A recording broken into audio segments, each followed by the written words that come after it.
bridging the two Indias, the alternate data-led revolution in credit risk management. And to present on this, I would like to call on stage with a big round of applause, Mr. Anant Deshpande, co-founder from FinBox. Anant, welcome to the stage, and looking forward to a great session from you.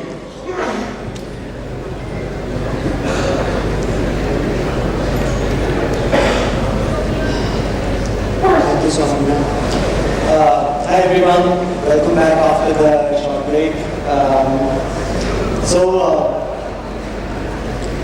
as you already know, FinBox stands for financial inclusion, in the sense that the origins of FinBox happened in order to build products and tools that would help lenders approve or expand their customer base to include more borrowers into formal finance. And when I say include more, there's a clear distinction today, because India is a country of contrasts. We've been neatly divided into included from a financial services perspective and excluded. Those who make the bulk of income are included, and rest who live a hand-to-mouth existence, or really they're excluded. One India, of course, has abundant access to financial services and generally other resources, while the other one struggles to meet the basic requirements of life in certain cases. It's the same for formal credit as well. The paradox is stupefying, actually. For instance, the MSME sector, which contributes to almost half of our exports and 30% of our GDP, faces a credit gap of nearly 28 lakh crores today. And this is by conservative estimates, I'd say. To put things in perspective, 30 lakh crores is about 15% of India's GDP. And that's the scale of the credit crunch faced by a sector that employs over 100 million people. And this 30 lakh crore is also, if you look at it on a per capita basis, it's about 20,000 rupees of credit gap per citizen of the country. That's huge, right? What really explains this paradox? In my mind, this is because credit decisioning models that determine formal credit distribution are today in some sense a victim of the Matthew effect. So what is Matthew effect? For everyone who has, more will be given and he will have abundance, while from him who does not have, even what he has will be taken away. So sociologists Robert Merton and Harriet Zuckerman came up with this concept. In the credit world, it means that if you already have, let's say, a credit card, you'll be flooded with credit card offers, but getting that first credit card is a Herculean task. Good borrowers often find it hard to produce evidence of their creditworthiness, especially when they are relatively new to credit, and hence they get considered as too risky to lend to. How do you really break this cycle of exclusion, one must ask? There are, of course, multiple things, multiple steps to solving for this. But to contextualize from let's say a FinBox or a fintech SaaS perspective, we can do this with the power of alternative data.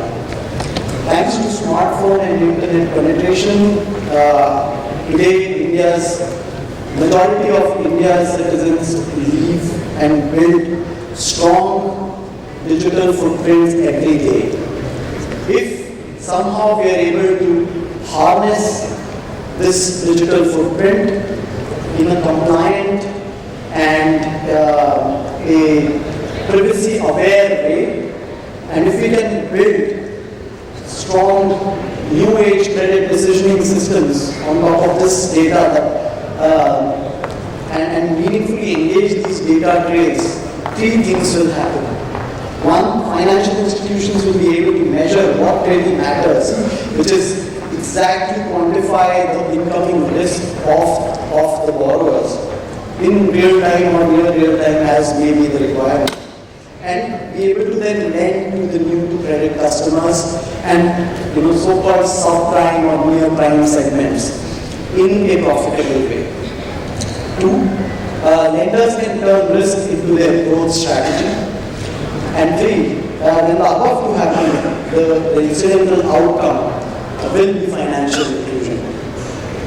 Hearing the panelists today, something came to my mind, and that thing was that with the coming in of these various new data sources in many ways which are digitally available, and the ability to crunch and leverage this data, I thought and I came to a conclusion that credit risk managers have actually come to the party in a way, and their role is now way greater than what it used to be earlier. And earlier when the systems were very simple, decisions were highly rule-based, there isn't much you could do, and especially when so much money is at stake, there's little confidence to take big, even smaller risks to improve the systems. But with the advent of this huge amount of data and the ability to use this data, also comes the ability to visualize this data looking back. And there are ways now where you could, risk managers are able to showcase if the decision systems or if the underwriting models were of this type, or if these two other scores were an input, then we could have had access to, let's say, 10% more population that we could approve and lower the risk simultaneously. So there is now an increased ability to visualize and create these models as well as the outcomes to make business cases and take the ownership of making these decisions more and more. With usage of alternative data, what all can we do? At least on a high level, I'd say there are 2 or 3 things that can be done. First is, of course, know your customer better with alternate data. Barber or a lawyer, kirana store owner or a scientist, plumber or therapist, no matter what kind of work your customer, your end borrower is engaged in, the chances are good that a platform that combines the power of embedded finance, technology, and alternative data is poised to transform lending, and it will capture a treasure trove of data for better decision making. Technology players like FinBox and others that are participating in this August event are helping lenders harness the power of alternate data and safely open their loan books to riskier segments in general, but identify the low risk, low hanging fruits therein, and even access new to credit population. The second is segment the borrowers better. The future really belongs to those lenders who are able to segment their risk and their incoming population better and in a more granular way. Of course, on the other side, poor risk segmentation leads to mispricing and consequential loss of revenue.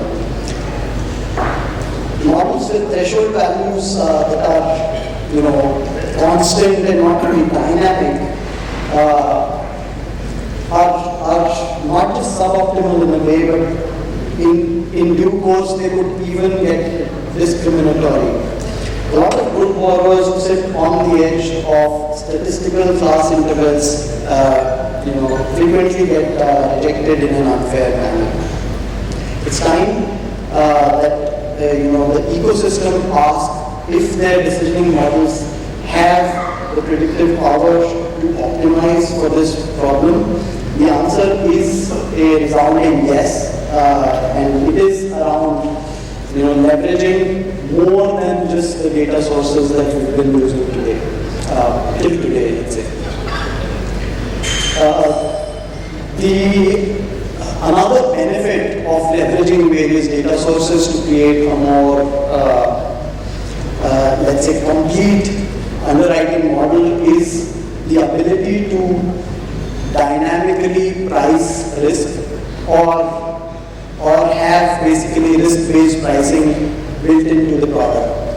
Typically, risk-based pricing, as is well known, helps to access bigger chunk of customer pools, including slightly riskier pools, but because they are priced at a higher level, the outcomes that we get on the portfolio at the end of it increase the ROI or let's say profitability of the portfolio. Lastly, I'd say that breaking the cycle of exclusion is integral to bridging the two Indias, but for the bridge to really survive the test of time, it ought to be sustainable. And that is why credit decisioning models must be equipped with these superior risk reporting capabilities. I conclude my talk with this, and I really hope that during this summit and beyond it also, the outcomes are in a way strong actionables that would, let's say, lead to lessening of rule-based underwriting and maybe turning some rules and including them as a part of the scorecards and granular, let's say, monitoring of these scorecards that will help create a bigger and a better portfolios for all lending institutions here. Thank you so much.